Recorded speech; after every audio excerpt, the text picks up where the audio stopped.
dominicano. Abhi हटाएगा कौन? अस्सलामु अलैकुम वरहमतुल्लाहि वबरकातुहू। अल्लाहुम्मा सल्लि अला मुहम्मदिन व अला आलि मुहम्मद कमा सल्लैता अला इब्राहीम व अला आलि इब्राहीम इन्नका हमीदुम मजीद। अल्लाहुम्मा बारिक अला मुहम्मदिन व अला आलि मुहम्मद कमा बारकता अला इब्राहीम व अला आलि इब्राहीम इन्नका हमीदुम मजीद। लातदाद रुदोसलाम बेशुमार रुदोसलाम मेरे और आपके प्यारे थे सोने ते मनमोने आका हज़रत मोहम्मद मुस्तफ़ा सल्लल्लाहु अलैहि वसल्लम पर, आपकी आल पर और आपके असहाब पर। दोस्तों, आपने पहाड़ों के हुस्न की कहानियां तो बहुत सी सुनी होंगी, लेकिन आज जो सच्ची कहानी मैं आपको सुनाने जा रहा हूं वो हमारे ही एक सब्सक्राइबर और उनकी फैमिली के साथ पेश आने वाला एक वाक़या है, जिन्हें चंद सेकंड्स के अंदर हंसते खेलते सफ़र को एक खौफनाक ख्वाब में बदल दिया। हालांकि हकीकत में ऐसी कोई ख़ास चीज़ नहीं थी कि जिससे कोई परेशान लम्हे आ सकते हों, लेकिन अचानक से उस फैमिली के जहन में पिछले साल का वाक़या जहन में आया तो फिर क्या कैफियत थी। उन्होंने जो बातें हम तक पहुँचाई वो हम आप तक पहुँचाएंगे। गुज़श्ता रोज़ मौसम खुशगवार था। नारान से पटाकुंडी और बाबूसा टॉप की तरफ गाड़ियां रवां दवा थी। हमारी इस सब्सक्राइबर फैमिली की गाड़ी भी नारान से निकली। नारान से बटाकुंडी का फासला महज 17 किलोमीटर है, जो कि आम तौर पर सिर्फ 30 से 35 या हद 45 मिनट में तय हो जाता है।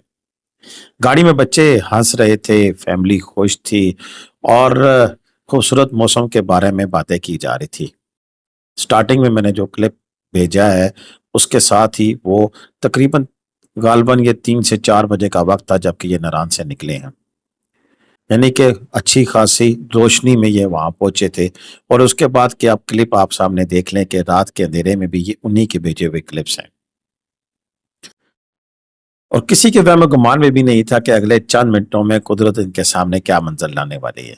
गाड़ी जैसे ही सोच के मुकाम पर पहुंची तो अचानक जैसे सब कुछ थम गया। सोच के मुकाम पर एक पहाड़ी नाला जो आम दिनों में बिल्कुल पुरसुकून रहता है, कोई वहां से कोई इस तरह की कोई चीज नजर नहीं आती, लेकिन अचानक जैसे पहाड़ के ऊपर से एक ऐसी करजदार आवाज आई कि वो इस साल कि जैसे कोई जलजला आ गया हो।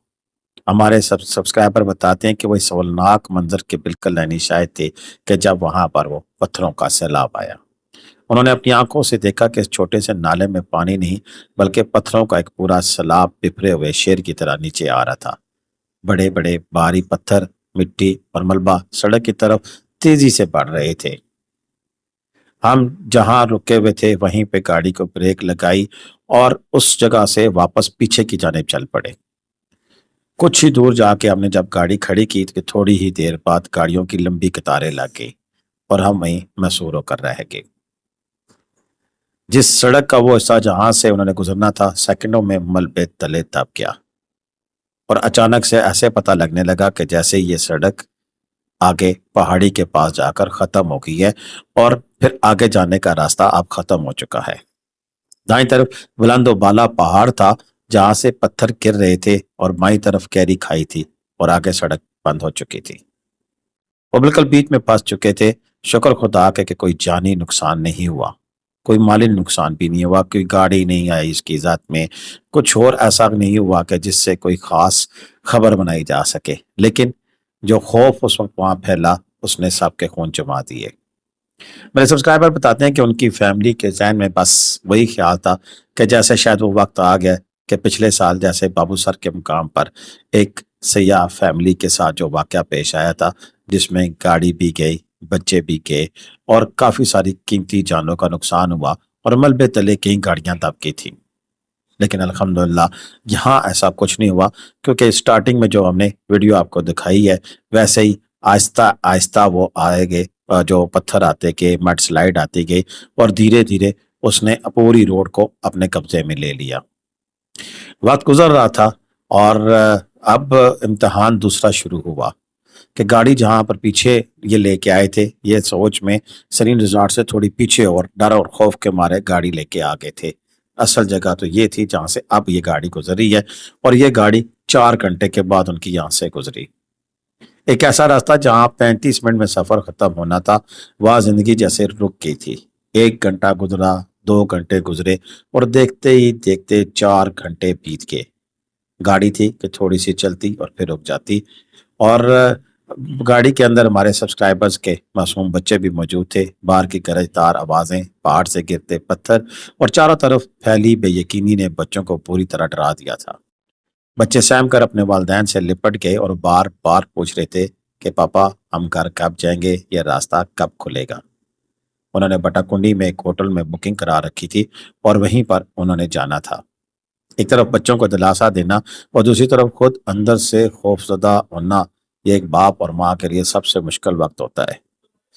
جو سم ان کے پاس تھی اس موبائل کے سگنل غائب تھے، کیونکہ یہاں پر صرف ان دنوں میں جیز کی سم چلتی ہے۔ یو فون زانگ پیچھے کہیں ناران میں ان کے سگنل ختم ہو چکے تھے، کسی سے رابطہ ممکن نہیں تھا۔ ذہن میں بار بار یہ ہولناک سوال آ رہا تھا، اگر رات یہی ہو گئی، مزید سیلاب آ گیا، جہاں گاڑی کھڑی ہے وہاں آ گیا، گاڑیاں نیچے دب کی تو پھر کیا ہوگا؟ خیر یہ وقت جیسے تیسے ہو کے گزرا۔ ذہن میں ہولناک سوالات کہیں آتے رہے کہ اگر رات یہی ہوگی تو پھر کیا ہوگا؟ اگر اوپر سے کوئی اور بڑا لینڈ سلائڈ آئے گا تو ہم کہاں جائیں گے؟ ہم کب اپنی منزل پر پہنچ گئیں گے؟ خوف کا یہ عالم تھا کہ گاڑی کا شیشہ نیچے کرتے ہوئے بھی ڈر لگ رہا تھا کہ کوئی پتھر نہ لگے۔ فیملی صرف اللہ کا نام لے رہی تھی اور آیت کریمہ کا ورد کر رہی تھی۔ ہر گزرتا منٹ 1 سال کی طرح لگ رہا تھا۔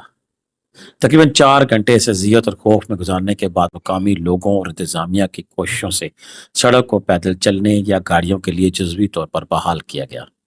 جب گاڑیوں کو آہستہ آہستہ آگے نکلنا شروع کیا تو سب کی سب میں جان آئی۔ لیکن یہاں ابھی بات ختم نہیں ہوتی۔ یہاں پر پھر ہم لوگوں کی وہ تیزیاں اور وہ شروع ہو گئی۔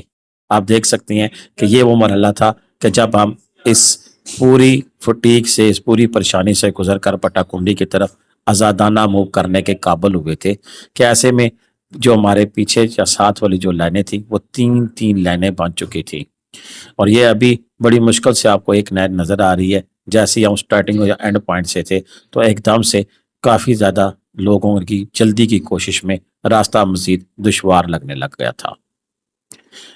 اب اصل میں چیز یہ میں بتانے والی ہے کہ جو ہم نے ساتھ ہمارے سبسکرائبر نے کہانی شیئر کی ہے اس میں اللہ تعالیٰ کا لاکھ لاکھ شکر ہے کہ فیملی بالکل محفوظ رہی، کوئی نقصان نہیں ہوا، بس ایک آزمائش تھی جو گزر گئی۔ لیکن کچھ باتیں ہیں جو کہ آپ کو بتانے والی ہیں، وہ یہ کہ ان حالات میں ان دنوں میں موسم کی اپڈیٹ لے کے آئیں۔ دوسرا، رات کے وقت سفر کرنے سے پرہیز کریں۔ گو ان کا سفر تو اچھے خاصی روشنی میں شروع ہوا تھا اور یہ مصیبت آ گئی، لیکن اگر آپ کو پتہ لگ جائے کہ آپ نے رات کو سفر کرنا ہے تو بالکل انکاری ہو جائے، کیونکہ رات کا سفر کسی بھی آزمائش سے، کسی بھی پہاڑی علاقے میں ان دنوں میں خصوصاً بالکل خطرے سے خالی نہیں ہوتا۔ احتیاط کریں اور احتیاط سے سفر کریں۔ اجازت دیں، اللہ حافظ۔